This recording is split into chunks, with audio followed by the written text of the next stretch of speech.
Boa tarde. Meu nome é Sara. Nosso grupo vai apresentar o tráfico de animais silvestres. Nosso grupo é composto por Arthur, Rafael e eu. Então, os nossos tópicos são objetivo, histórico, tipos de tráfico, espécies atingidas, consequências do tráfico, destinos da fauna silvestre apreendida, legislação, dificuldades no combate ao tráfico e a nossa conclusão. O objetivo desse trabalho é informar e orientar sobre a ocorrência e a forma de agir mediante ao tráfico de animais silvestres e explicando o tema e apontando suas negatividades à nossa biodiversidade. O tráfico de animais é o comércio ilegal de animais silvestres que são retirados da natureza, seja para colecionadores, laboratórios para fabricação de medicamentos ou mortos. Um exemplo a gente tem é onça pintada e jacaré, que tem suas peles e outras partes do corpo retiradas e vendidas. Outro fator que contribui para essa prática no país é a falta de fiscalização de punições severas. Traficantes são presos em flagrante várias vezes com diversos animais. No entanto, eles pagam a fiança e respondem ao processo em liberdade. Essa retirada de animais silvestres nos deixa sujeitos ao desequilíbrio ecológico, podendo haver uma mudança na cadeia alimentar, além de reduzir na biodiversidade de um determinado ambiente. Os índios sempre utilizaram a fauna silvestre como um elemento essencial na sua cultura. Na alimentação, para instrumentos e ferramentas de caças, peças de enfeite, como as garras, ossos, peles, penas, e também para outros adornos. Outra forma de exploração da fauna era por meio da domesticação dos animais, os tratando como membros da família. A captura de animais já era praticada pelos indígenas com os fins de criação. Com a chegada do povo europeu, a retirada de animais se elevou intensamente. E mesmo que não visto como tráfico, podemos dizer que tal atividade já podia ser observada desde aquela época, pois os animais se tornaram um modelo de mercadoria a ser comercializada, uma moeda de troca. Mas através do contato com os colonizadores e exploradores europeus, os índios passaram a explorar os recursos naturais mais intensamente para os consumidores europeus, sendo, em alguns casos, agentes depredadores desse recurso. A caça aos animais ia crescendo cada vez mais. Na década de 60, o comércio no Brasil já estava estabelecido, sendo que os animais eram vendidos em feiras livres por todo o país e muito comum a procura por aves. A caça à fauna silvestre brasileira passou a ser ilegal no ano de 1967. Foi criado o Instituto Brasileiro de Desenvolvimento Florestal, IBDF, a Lei Federal número 5.197, que é a Lei de Proteção à Fauna, mas não foi obtida resultados satisfatórios por várias espécies, incluindo jacarés, que continuaram a ser comercializados de forma ilegal.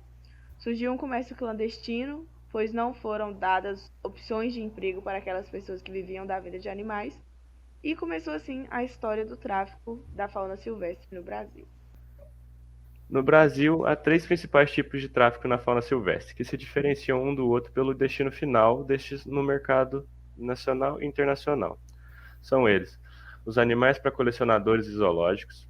Esses consumidores procuram animais raros, ou seja, justamente os que estão ameaçados de extinção, representando por isso uma ameaça forte para a natureza, podendo levar à extinção mais rápida da espécie. Animais para fins científicos, animais que produzem substâncias de interesse para a ciência de todo mundo, geralmente substâncias que servem como medicamentos e outras que ainda estão sendo estudadas para os mesmos fins. Os principais consumidores finais são os laboratórios de indústria farmacêutica. Animais para pet shop, são animais para domesticação. Por esse motivo, é o tráfico que mais movimenta dinheiro no país, pois essas pessoas são as principais compradoras internos, tendo razões culturais para manter os mascotes. As espécies atingidas. Dentre todas as espécies da nossa fauna, as aves são as preferidas pelo comércio ilegal de animais, por sua riqueza da avifauna. Os répteis muito procurados também, por serem animais de estimação, pela carne, para alimentação e também por causa da pele para fabricação de calçados, bolsas, malas, pulseiras e outros. Um bom exemplo aí seria o jacaré, muito utilizado para fazer botas, bolsas. Os mamíferos para animais de estimação, pele e couro, para o mercado da moda e pesquisas científicas. Como consequência do tráfico, a retirada constante de animais de uma mesma espécie pode levar à extinção locais ou totais, além de afetar outras espécies com as que se relacionam com a espécie em foco. A redução das populações de animais de uma espécie também é um fator favorável à extinção, pelo fato de facilitar o cruzamento entre parentes, e que empobrece a diversidade genética e dificulta a adaptação dos animais às mudanças ambientais. Outras consequências ambientais geradas pelo tráfico de animais incluem a introdução de espécies exóticas, a disseminação de doenças e a interrupção dos processos ecossistêmicos e serviços ecológicos, como a polinização, a dispersão de sementes e controle populacional de outros animais, e, em médio e longo prazo, a extinção das espécies exploradas excessivamente. O destino da fauna silvestre apreendida. Os animais apreendidos devem ser levados a centros de triagens, os CETAs, que prestam todo o cuidado necessário para dar o destino adequado aos mesmos. O problema é que os mesmos estão funcionando, só que em dificuldades financeiras, além de estarem superlotados e sem possibilidade de receber muitos animais. Quando esses centros de reabilitação estão lotados, o que acontece na maioria das vezes, os animais são levados para zoológicos, criadores particulares, comerciais e científicos, desde que possuem a autorização do IBAMA, onde também são responsáveis pela reintrodução dos animais nas condições de vida de origem. A soltura desses animais depende de como se encontra a espécie apreendida. Se houver a certeza de que forem capturados no local de origem e que estejam em perfeito estado de saúde, os animais podem ser colocados em liberdade. Se a origem não for conhecida, devem ser encaminhados para alguma dessas instituições. Então, boa tarde. Eu vou falar um pouquinho sobre a legislação para a fauna.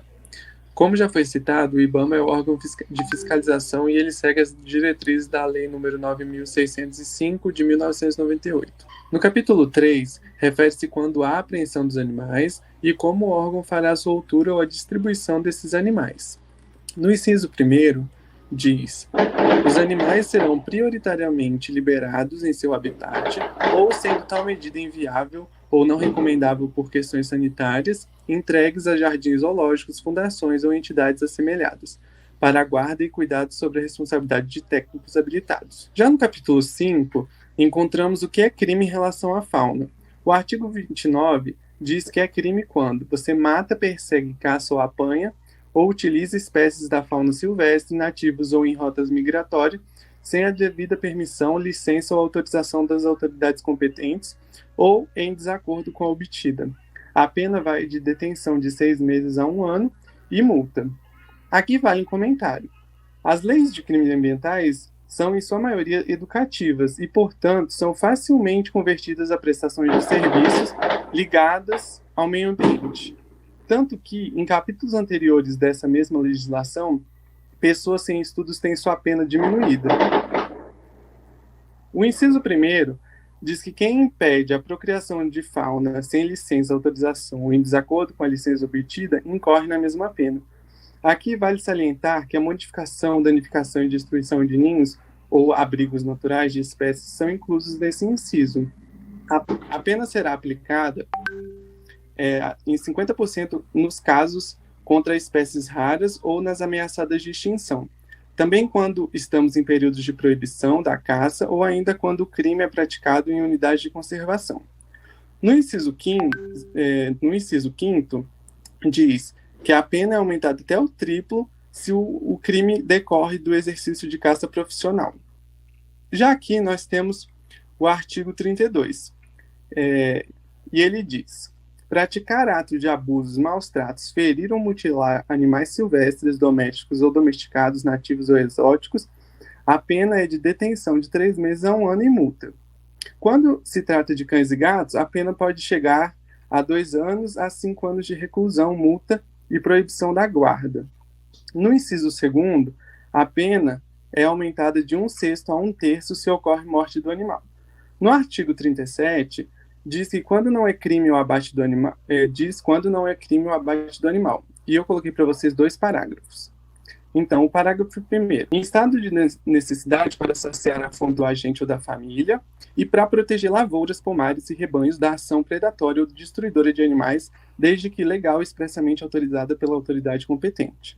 E eu trouxe para vocês um projeto de lei número 1214 de 2020, ao qual tem o objetivo de aumentar as penas, como podemos ver nos artigos. Como, por exemplo, o artigo 32 que eu li para vocês, ele aumenta a reclusão de 6 meses a 1 ano para 2 meses a 5 anos. E aqui a gente tem vários outros artigos que eles aumentaram a pena também. Aqui a gente vai falar um pouquinho de dificuldade do combate ao tráfico.